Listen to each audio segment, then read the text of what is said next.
We are hosting this Trends in AI webinar for the first time here in Lab 42, pioneering the building. So welcome to Trends in AI. We are Zeta Alpha. We're building a platform to enable AI researchers to connect with the latest innovations in AI.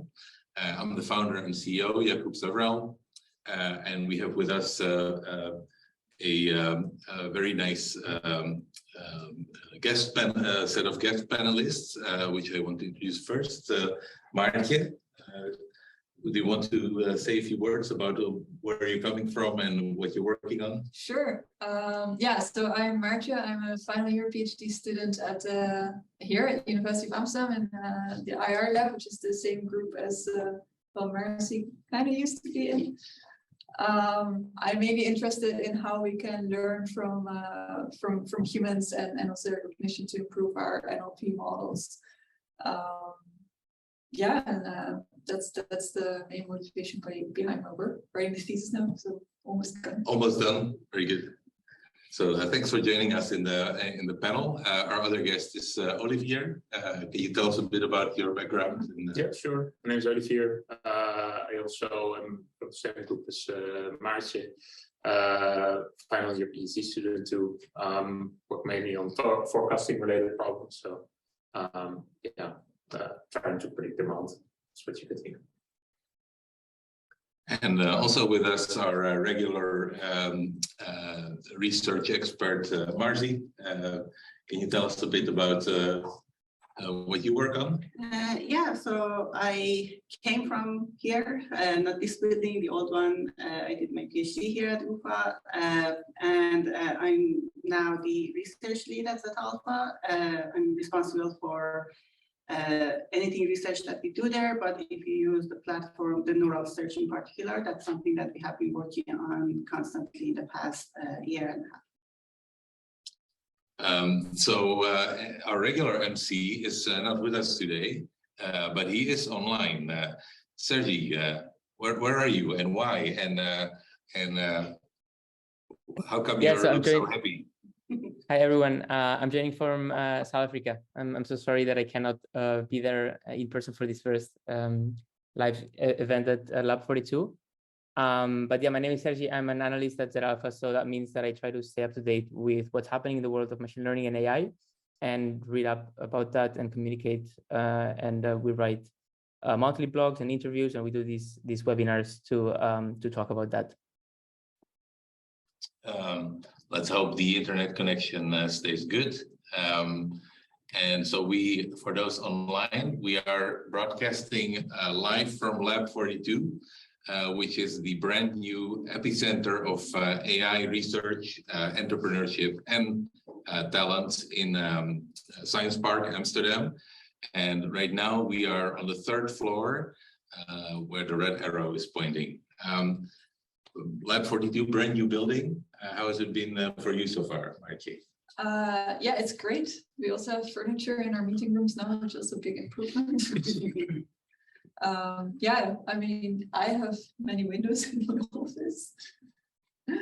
Unlike Olivier. Yes. Yeah. No, the building is great. It's nice. I think there are some minor things that need to be solved, but other than that, it's nice. Marzieh, how has it been for you so far?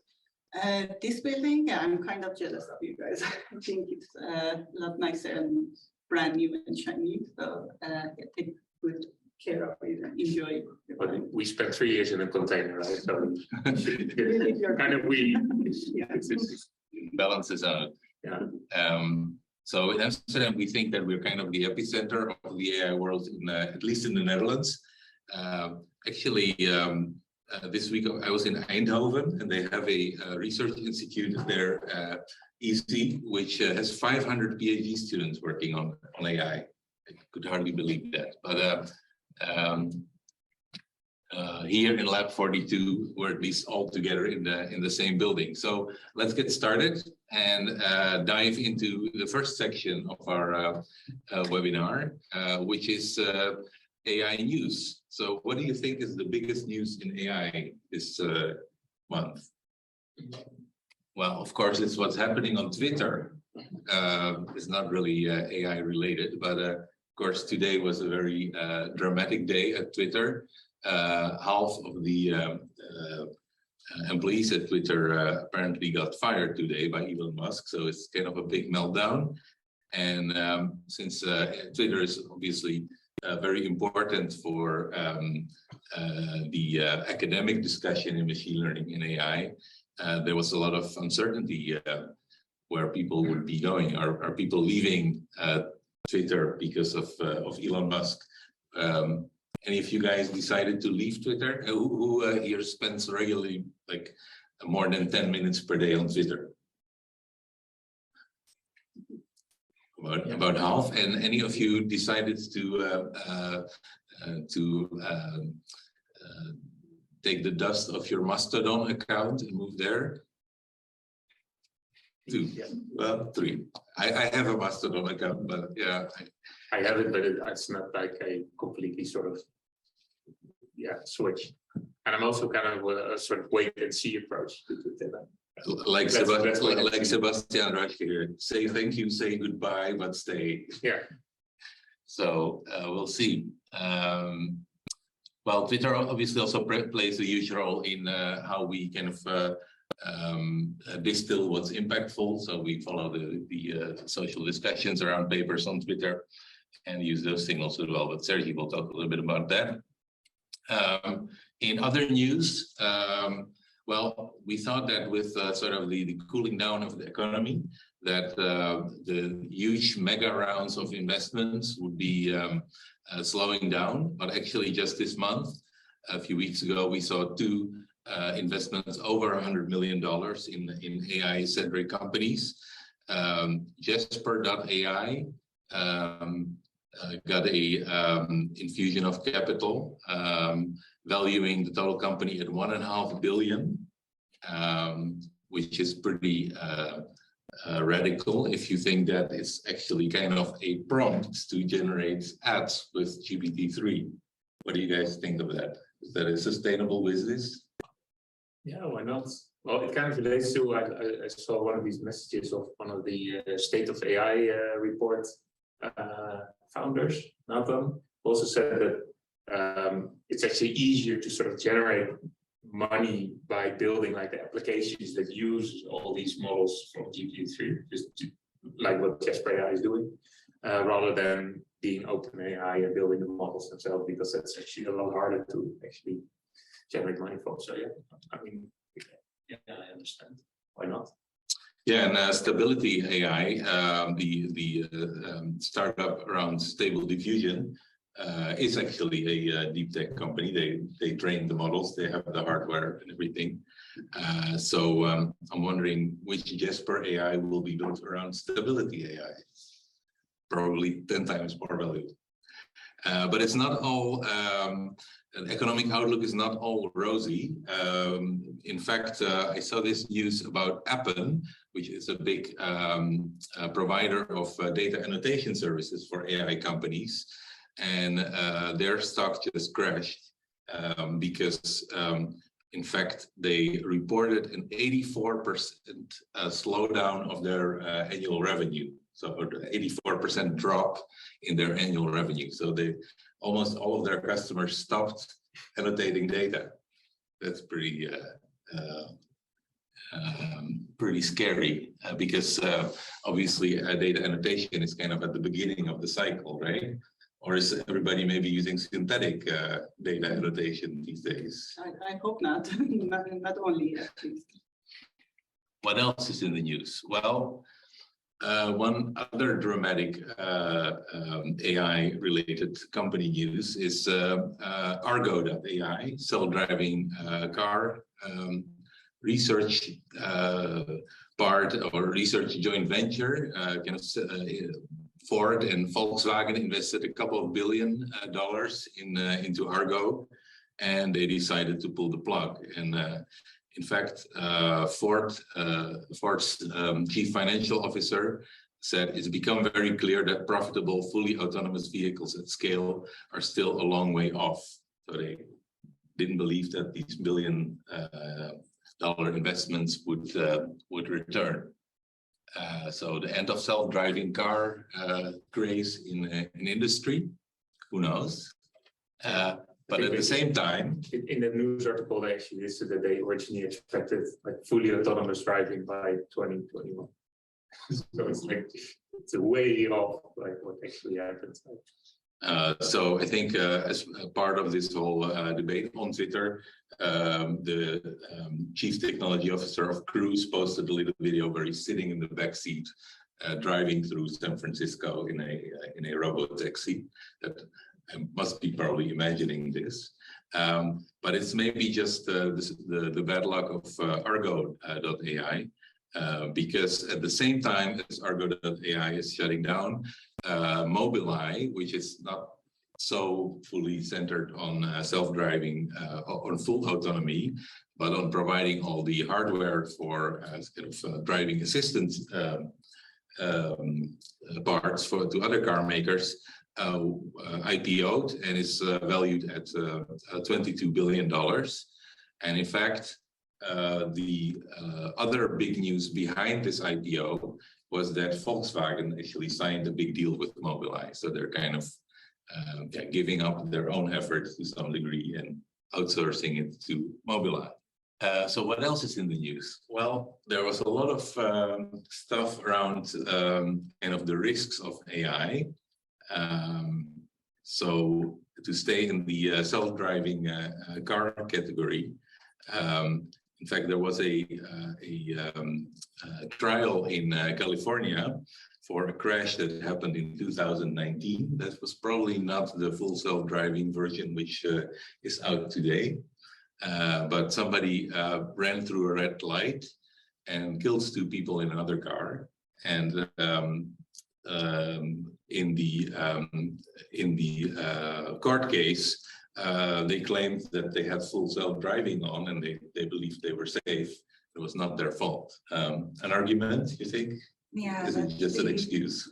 That would be like a slippery slope if we start reading like this, I guess. But yeah, no, I like to be hopeful that it's not going to be all like this. Maybe it was the trolley problem. There was another car with 3 people in it, which was driving on the other lane.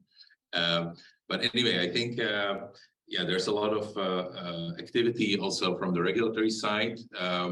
For example, the European Union has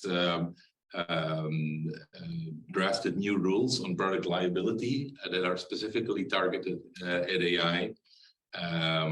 And regulators are also moving with existing tools like GDPR to find, for example, Clearview for illegal harvesting of facial data. And fortunately, a ruling in the US said that AI cannot hold intellectual property or patents for now.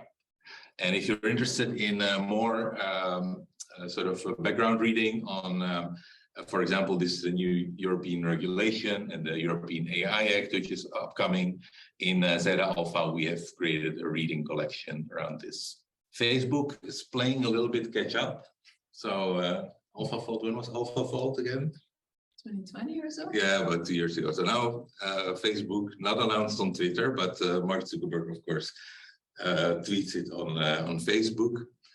He said that they can do protein folding 60 times faster than the state of the art. Let's see. But usually Facebook is pretty good, or Meta AI nowadays, so, is pretty good at making stuff open source. So in fact, the model was released on Hugging Face very quickly. AlphaFold is, some versions are open source, a little bit. I think it took a year. Sergi, you picked this news? I just wanted to highlight that finally OpenAI released a commercial version of their famous DALL-E 2 model. I think one of the most interesting bits is gonna see how they manage their whole safety around generating images. I read their release notes. It seems like they're pretty confident in their filtering methods. I haven't played around with it yet myself about what it lets you generate and what it doesn't. But I think it's gonna be interesting to see what people come up to generate this, and how, if there's any sort of public kind of controversy around the images that DALL-E is generating, now that it's available to many more people and that people are going to start using it on commercial products and all these kind of things. Yeah, and of course, Google is a little bit more cautious about releasing their models, but there is, in fact, some limited public availability of Imagen, the DALL-E competitor, or one of the DALL-E competitors from Google, because they have a whole bunch of them. Well, usually we spend a lot of time talking about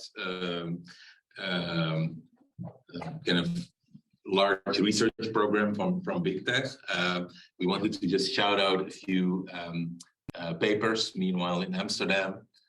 So there's some interesting new work on equivariant diffusion models with for drug design. I don't know if that's happening in this building or in the other building, or if it's more an international group. And there was a nice paper about speech recognition errors in spoken question answering. Some theoretical work around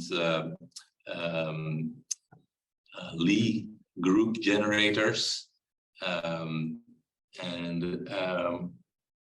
a paper from Joris Baan, Barbara Plank, and Raquel Fernandez about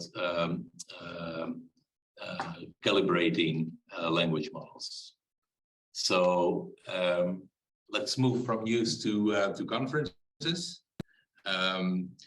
Conference season is almost an end. Did you guys go to any conferences that are worth mentioning? I went to NACL this summer. Gonna go to NeurIPS. That's it. What about you? I went to International Conference on Forecasting in Oxford this summer. So when NeurIPS over Dubai or Abu Dhabi, sorry. I mean, it's mostly where my paper got accepted. Congratulations, very good. No. Take stance on the applications here. So I just wanted to mention also that the NeurIPS papers, the full text of the NeurIPS papers got released yesterday. So soon in Zeta Alpha for discovery. Another upcoming conference, more of regional interest. I don't know if anybody here is going there. Is BNIC, the classical Belgian-Dutch AI conference, and ECCV just was last week in Tel Aviv, but the papers are not publicly available yet, so you'll have to wait a little bit. ICLR, of course, is already available, still in review mode.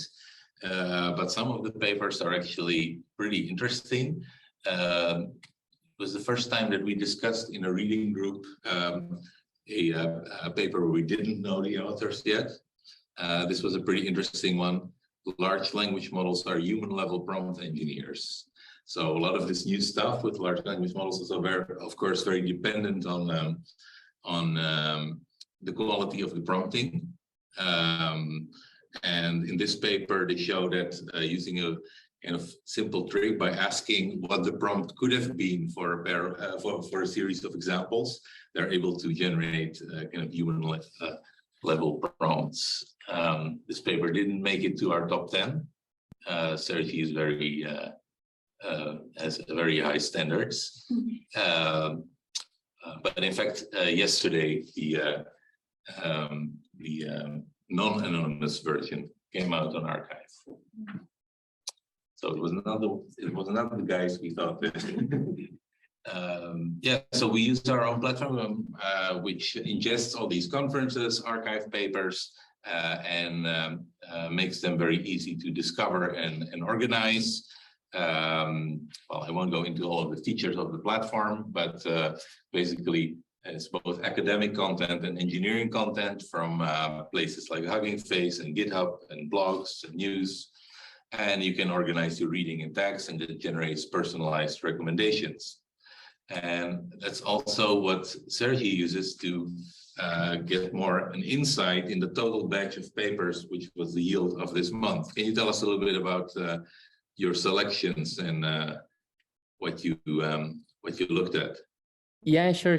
I would say that one of the most prominent things that we look at it. So one of the problems is that like citations is the most important metric right in academic research, but citations take a long time to pick up. So like you said before, Twitter is very much a place where a lot of academics like to hang out and share their research. So something that we look a lot into is how papers are getting picked up on Twitter, and we look at a bunch of other things like how influential they are, their authors, or just we try to look into different areas, like you can see in this kind of semantic map of the conference. And then, of course, my personal preference. I have my own, little hobby horses and things that I like most.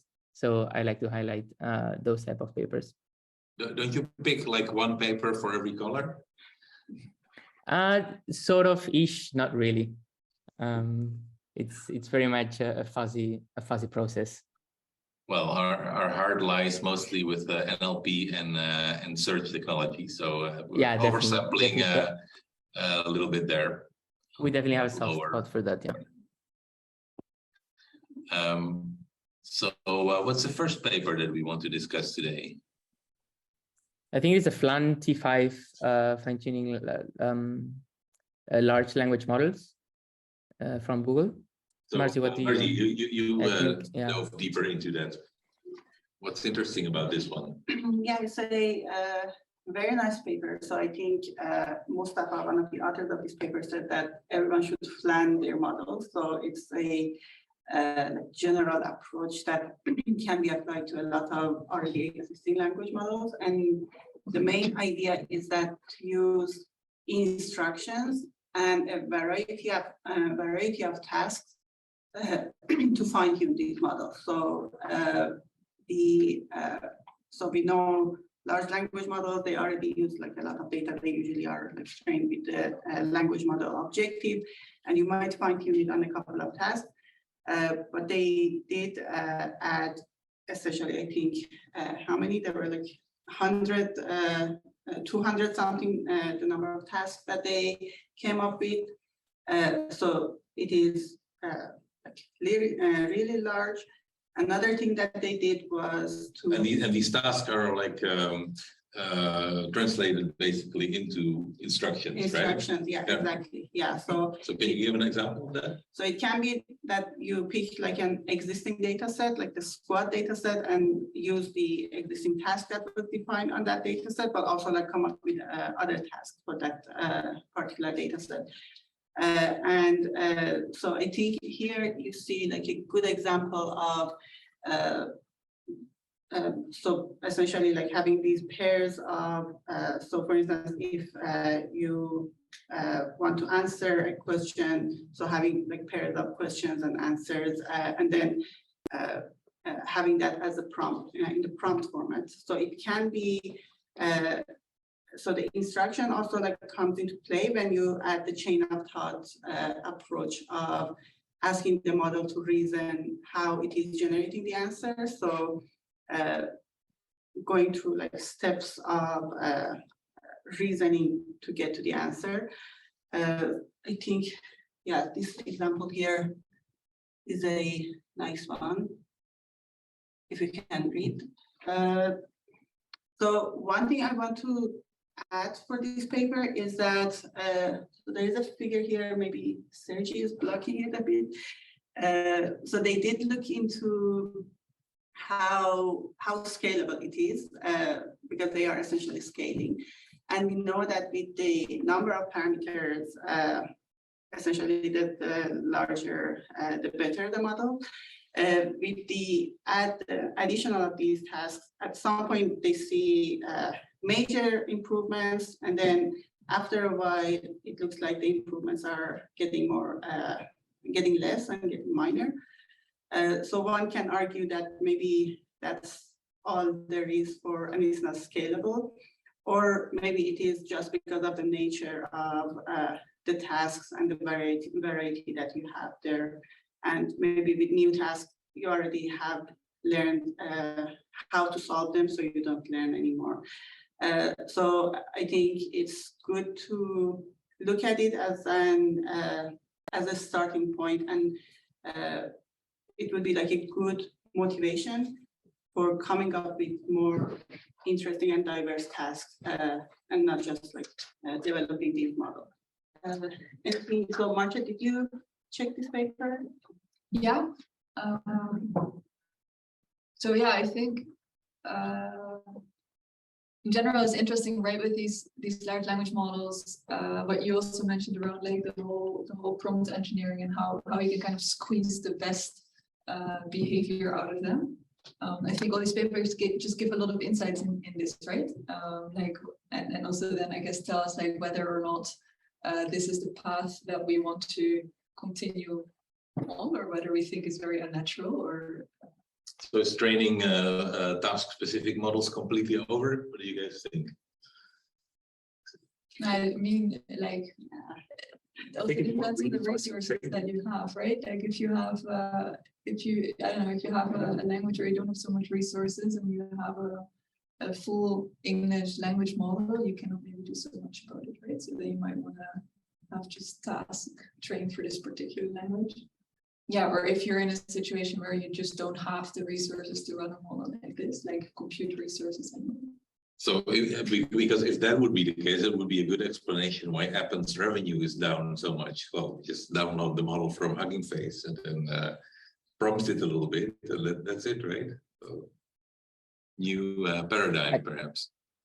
Just to add to that, I would not subscribe to the, like, of course, like the strong statement that the fine-tuning on task-specific data is over, or anything. It's not going to be over for a long time.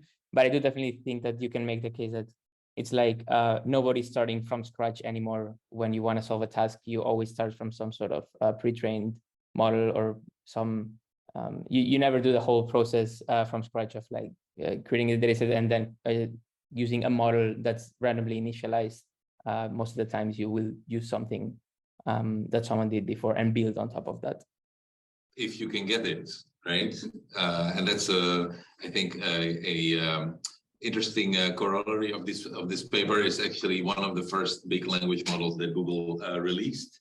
So the FLAN-T5 11 billion parameter model was actually open source as part of this this effort, but then again, not the PALM model. So have you guys checked it out already? This like played with this model? It's on Hugging Face. It's easy to try, and of course the sort of the big breakthrough. So how good is it really? It appears to be ahead of like a consensus on how fast language models will crack human level language understanding, or at least operationalize that. Yeah, I think the effort is something that someone like Google can, or like big tech companies can do, like gathering all of these data and tasks and fine tune, and it's really valuable. So it's something that is definitely it's working on everything that they evaluate, and it's really nice. But I think it's also like with a lot of these models, so they come out, they're really great, but they're still not, well, they're not perfect. So like the step afterward is looking into where they fail and what they're still not capturing and how to improve on that. And I'm sure that this will also be the case for this month. Right, let's kick the tires soon. I was pretty hopeful of actually being able to use the FLAN-T5 model as a potential GPT replacement, because our GPT experiments are getting pretty expensive. But I heard from Rodrigo, among others, that it's actually not so good in prompting. It's hard to get it to work, I would say. Right, so let's move to the next paper. It's a little bit more prompting magic. Maartje, you took a deep dive on this one. What can you tell us about it? Yeah, so here they basically want to look into QA kind of tasks with large language models, and the way how they do it. So typically in a QA task, you have two parts, right? You have like some sort of retrieval part where you kind of find a passage that has the answer, and then you actually give the answer. And you can do this in multiple ways. So you can say, like, okay, I'm actually like using some sort of retrieval model to retrieve it. Then I have it, and then I select the answer from that. You can also say, well, you get rid of the whole retrieval task basically, and have just your language model generate the answer. And then there is something in between, which they do here, where they ask, can the language model kind of generate this passage that I would otherwise retrieve? And then based on this passage, can I find the answer? And the idea is that these language models have been trained on so much data that they have this knowledge just from reading all this Wikipedia during training, right? So that's basically what they do. So it's in a few shots setup where they have this like recitation part, I guess they call it. Or is it hallucination maybe? So they argue that it's one of the ways how you can make language models more factually consistent, really? I believe. So I'm not on it. So to be honest, and I'm doubting a little bit whether this is the argument in this paper or another paper I read in the same list. Anyways, yeah. So they show it works well.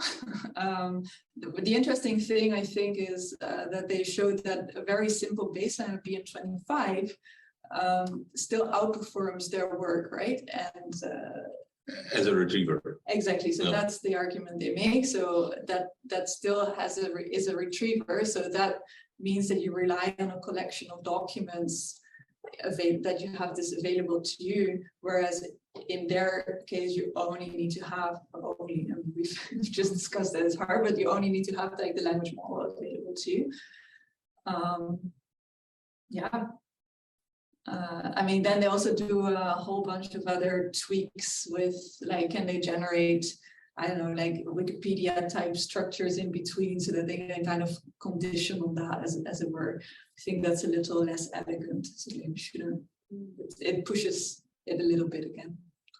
Yeah, that's nice. So I think usually like there are a lot of arguments about how these large language models, they don't have word knowledge, or it is limited to the time that they were trained on. So like I think GPT doesn't know about COVID, or Spirit doesn't know about COVID, so things like that.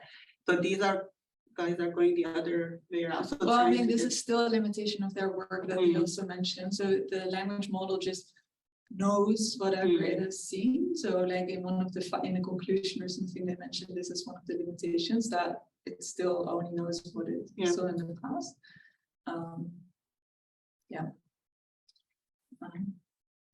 Well, in domain and out of domain generalization is, I think, still a big topic here to be studied. I mean, I think it's interesting. Like when I was reading this paper, I was wondering, like, is this now kind of really an interesting approach to go forward, or is it just one way to show, like, to get bold numbers in the table, basically? Because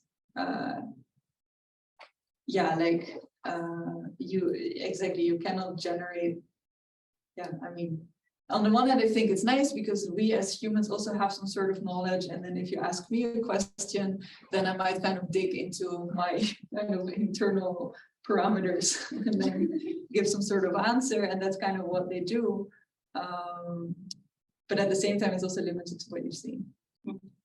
And one really big question mark that I always have with this use of prompting is, how sure are they that some of these data sets were not actually part of some cache of internet data that they accidentally Well, I mean, I think that's almost part of their reasoning, that the model has seen this. So is it machine learning, or is it kind of cheating, right? Yeah, but I mean, I guess that's exactly kind of the question I had. Like, at the same time, it does maybe give you the right answer. So in that case, it's a big problem. Right, like if you can like train a model that has not been trained on question answering, but just as a large language model, as a self-supervised model, but you can use it for a Q&A, which is really useful. It might just be a useful tool, quote unquote, but not so much a very interesting research step. That's kind of the debate. If you have one of the natural questions, okay. Yeah. We did this little probing into some of the prompting, and turned out that sometimes, like, the material is generated is actually like another prompt for, another instruction for another task. This was in the light of this paper, human level prompt engineers. Just like you gave a list of animals and then it said like, capitalize the word or something like that as an instruction. So you were kind of.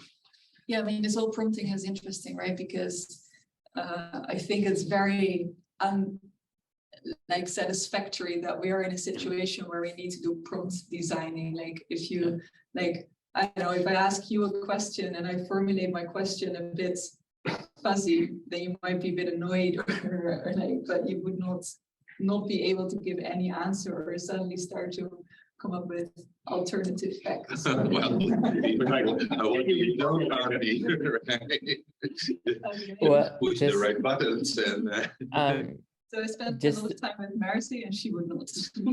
Martie's prompt certified. Just to add something, play devil's advocate.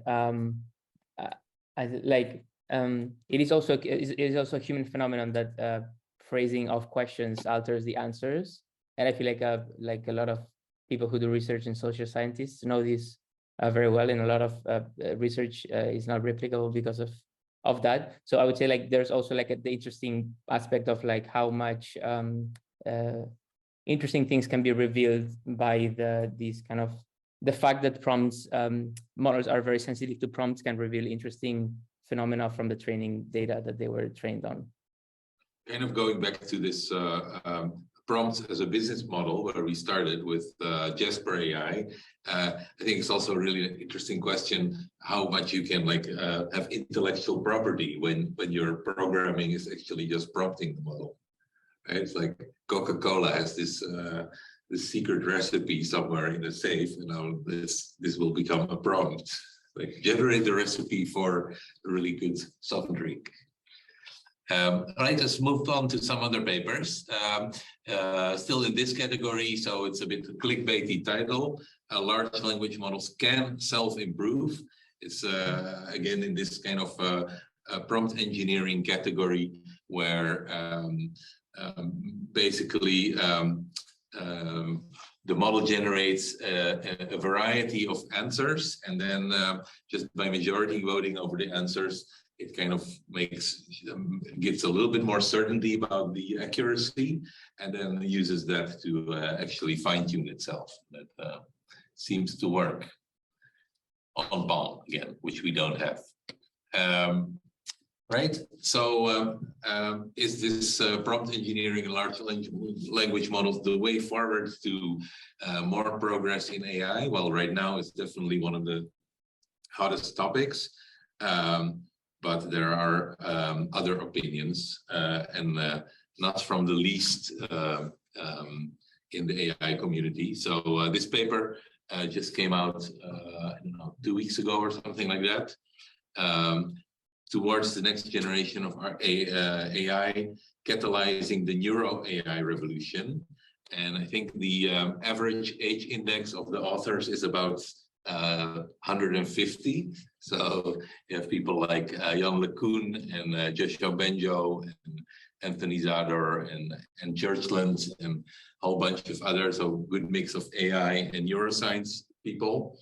And in contrast to some of the recent papers about foundational models or big models, which were about 200 pages, where I always say it's not a paper, it's a book.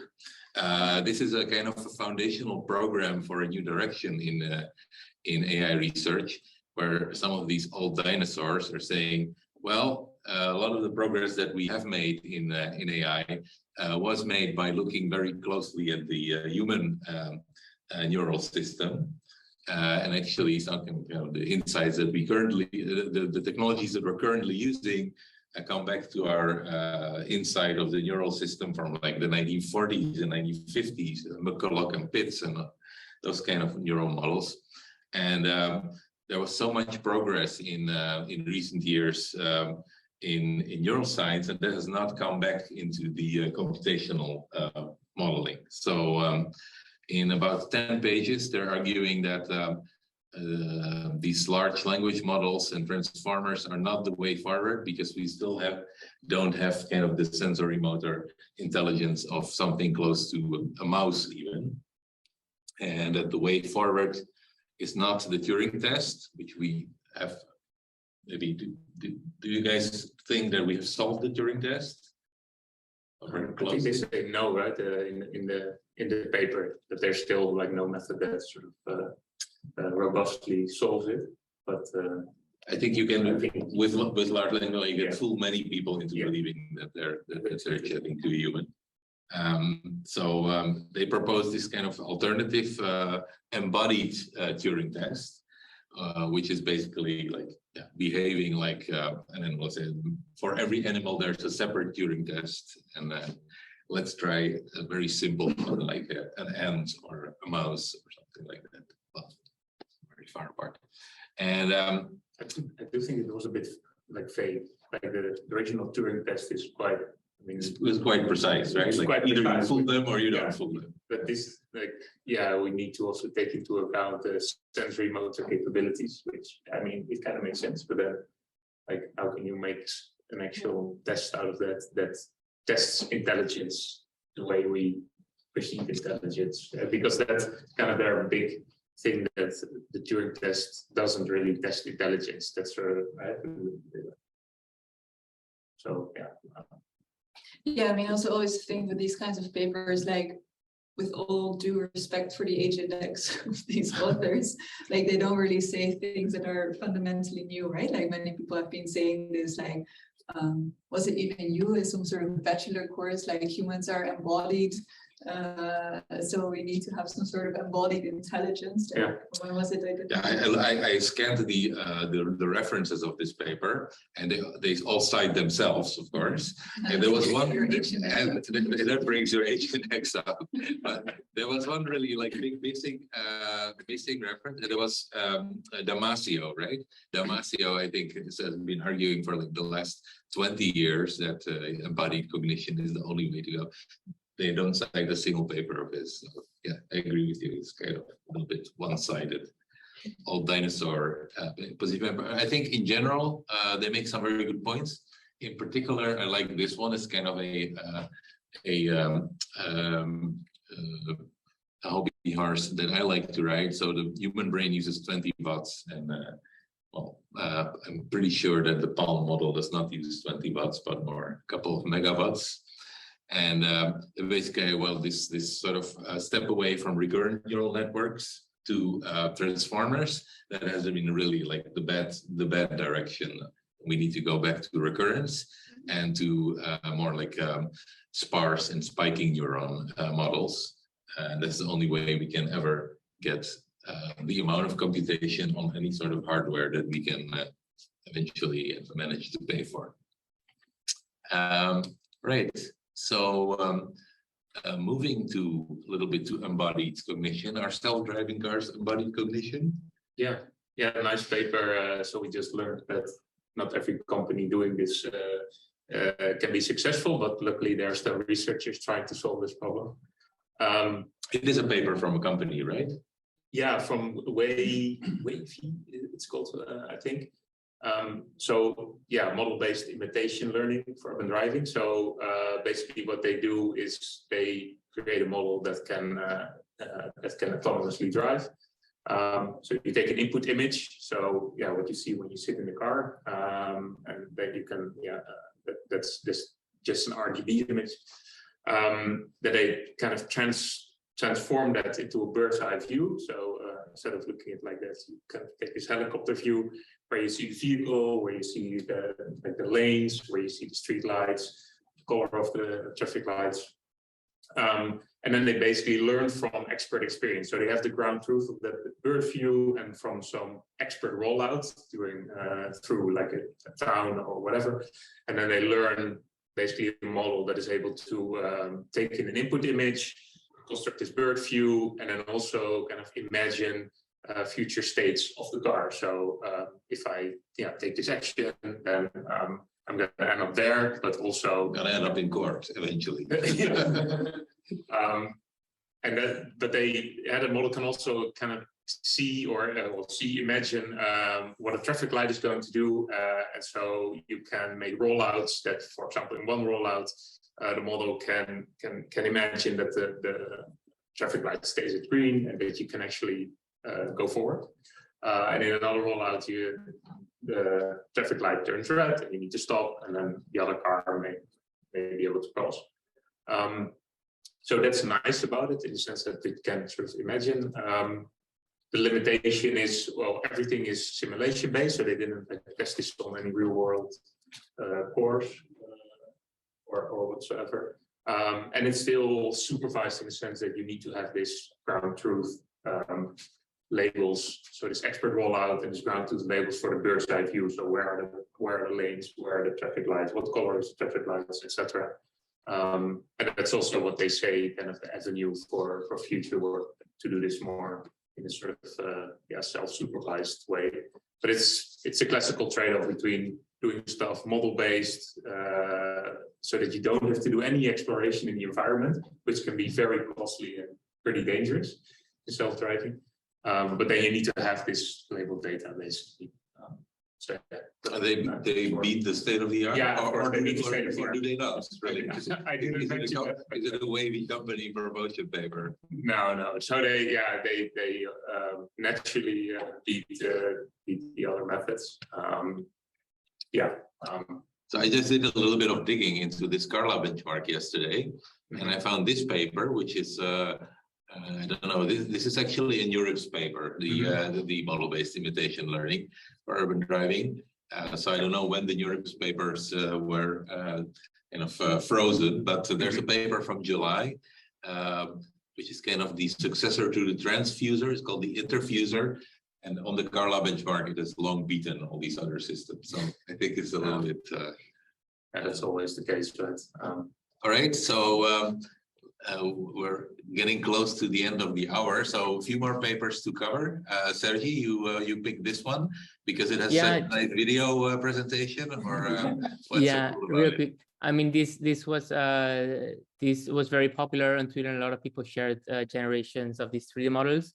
I think it's just like worthwhile to point out diffusion models, have been around for a while now, and now they're being applied to. It feels like to some degree. I mean, it's an overstatement. But it feels like to some degree the text to image generation is kind of like soft in a way. So like you can now, a lot of people are tackling the hard, like more challenging problems like 3D generation or video generation. We're seeing, and yeah, basically one of the most challenging things about 3D generation, besides the fact that 3D models have a lot more richer features than just 2D images, is that there's not that much data of like text and images like you have, text and 3D models like you have with images. So this team from Google works around this by using a diffusion model to coupled with a neural radiance field model to kind of train iteratively these neural radiance field models without needing to have labeled data.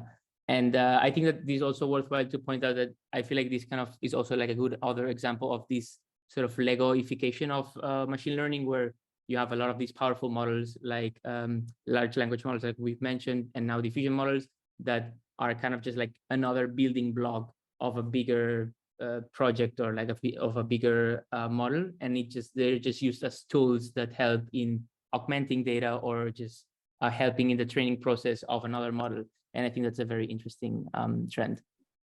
We have not seen diffusion models or neural radiance field in modeling for autonomous driving yet, I think, but probably that's very soon. A few more, also text to image.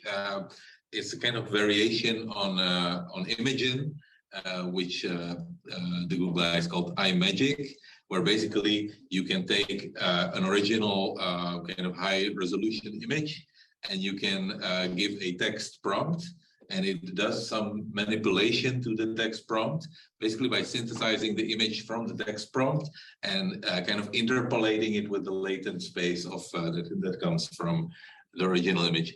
It's pretty fascinating. They claim that it's the first demonstration of this kind of ability. Not 100% sure about that. but for sure it's a huge breakthrough for deepfake generation. I think what the GPT-3 did for large language models, bring prompting to the masses, this can do it for any sort of bad actor on social media.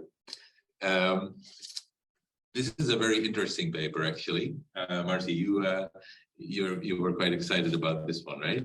Yeah. So yeah, like you said, we have like data sets that we like perform 100%, and we can just say, okay, we're done. But that's usually not the case. So we do need new benchmarks and new data sets to evaluate these models. And this is a paper by Hugging Face people that they create this, they call it the massive text embedding benchmark from existing data sets and existing evaluation tasks for sentence embedding evaluation, but also so it is going to be, so they say that they're going to expand it as they go forward, and they also have benchmarked a lot, if not all, players in the field, from GLOVE to large language models and this benchmark. So it's a good, I think, starting point for anyone who wants to work on text embeddings. And I do want to see how they expand it as they go forward, because I feel like it might also get saturated very fast. But nevertheless, it's really a nice place for putting all of these tasks. And it includes all the retrieval benchmarks like beer as well, right? Yeah, so beer is just like a small part of it. But yeah, so a lot of like zero-shot evaluation. So they have question answering task, retrieval task, sentence similarity task, anything to evaluate. I feel like this line here, it's more or less what we did over the last 2-3 years, as well as exactly the path that we followed from taking Robert embeddings, and it's not very good. Right. So what else do we have? Just a nice a small shout out for a nice paper about robot table tennis. So these guys kind of define robot table tennis as a goal-oriented task where the robot is learning to hit a particular spot on the table, and they do this partially through imitation learning and partially through sample efficient reinforcement learning. So they have some very nice videos on the site, and they claim that they are able to beat an amateur human sampled randomly from the personnel of a robotics lab. I don't know, Arnoud, is that like a high bar to beat? Yeah, I'm going to be for also difficult sport to beat, but it's robotic at least. If you want to see even nicer videos, there's this paper by Jonas Tebbe from actually 2 years ago, which doesn't just hit the ball to a particular spot, but actually beats a human player using a large industrial robot. But it's a little bit more engineered, and this paper is a little bit more kind of end-to-end learning. You only live once. Yes, so a paper on reinforcement learning where they consider the setting that you only live once. So the agent gets basically one chance to get to the target. So normally in reinforcement learning, when, for example, I'm the agent and I want to get to across the room, the agent gets some budget, like for example, 3 seconds. And if I'm not at the end of the room by then you reset and get a new episode, and then you restart the learning. And then you simulate like thousands of episodes, and that allows you to learn some policy. And they consider a setting where you basically have one chance. So there's also another time budget. The agent gets like a lot of time to get to the target in the end. The setting is, of course, very relevant. Think, for example, about the autonomous driving case where, there are some like unseen circumstances where you just don't have the budget to do it over and over and over again. I think in this case, what they kind of do, what they sort of leverage is they say we are looking at like a comparable experience from the past. So in this case, it would be I have walked to that side of the office once, and now we're going to perturb that environment. And one of the cases that they explore is that wind is blowing. So for each step that I'm taking, I would get some sort of wind blowing me back a little bit. So the environment is unseen, but it's kind of comparable to some from a similar distribution. Yeah, to a similar distribution. And then they present an algorithm that simply tries to match the distribution. So it's not like when you're in a cave in Thailand and there are some boys trapped and you have this one chance to get them out with a submarine. No, and you trained a reinforcement learning agent to play AlphaGo. It's not going to work. So I think it's a nice first step. They formalize this problem of doing it once and doing it right.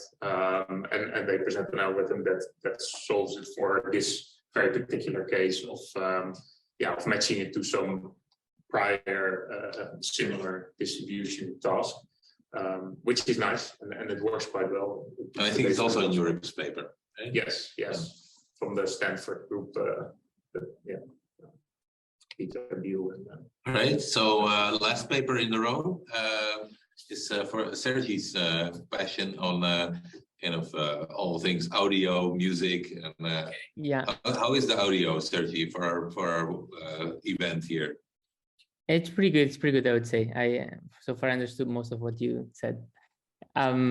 This paper is about neural audio compression. It's kind of interesting because I feel like there's a lot of, there has been a lot of papers on neural compression stuff that beat classical compression algorithms, but it doesn't seem like it has like the kind of neural codecs space has kind of really picked up in kind of like a lot of commercial products. This paper from Meta shows how you can basically compress audio about 10x more than what you could do with MP3 with a comparable sound quality, like when you listen to audio, like from music to human voice. And they do this by there's nothing like specifically fancy, it's just like an autoencoder that has some vector quantization and then a combination of reconstruction and adversarial losses. And it just, I guess their selling point is that it works really well. And it's interesting to read not the paper, but the blog post that Meta put out, and they kind of highlight a couple or three times how these will unlock new experiences and stuff, and they relate it to the metaverse and how important it is to have high quality data transfer across anything. And I just wanted to highlight that. I'm not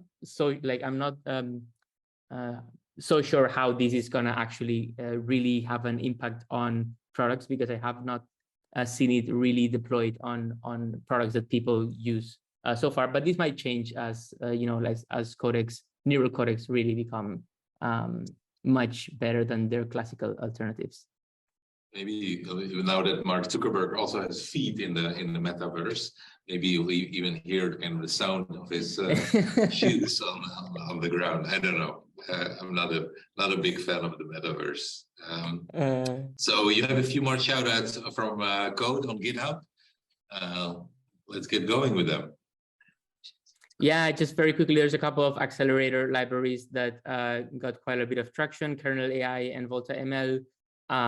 Then there's these also open source implementation of a paper on molecular docking, predicting molecular structures. That is also very, it's becoming quite popular really fast. And then finally, this Hugging Face image-to-music model that lets you generate sound based on images, that is also becoming very popular really fast, which is an interesting application. All right. Well, there's also 2 huge data sets that we're just going to mention. The Stack, 3 terabytes of code with the right licenses to train a coding model, and the FusionDB. And with that, we wrap, and we thank you for joining us here live from Lab 42, and for all those online for joining us. And we just want to brag a little bit or shout out. And Maartje is also going to Europe, so we'll meet there. And our next edition is going to be live from New Orleans. So, looking forward to that. Definitely a bit hotter, and we'll be in this bar that's on the, like the whole time, right, Sergi? Yeah. Are we going to the conference? We can read all the papers on Zeta Yeah, Alpha. you can read on. We're be indexing all the NeurIPS papers early next week. So are they already in? Very soon. Yeah, very right. soon. And if you want to check them out and you haven't signed up yet, try Zeta Alpha. It's the best way to discover and organize knowledge in AI. Thanks for joining us.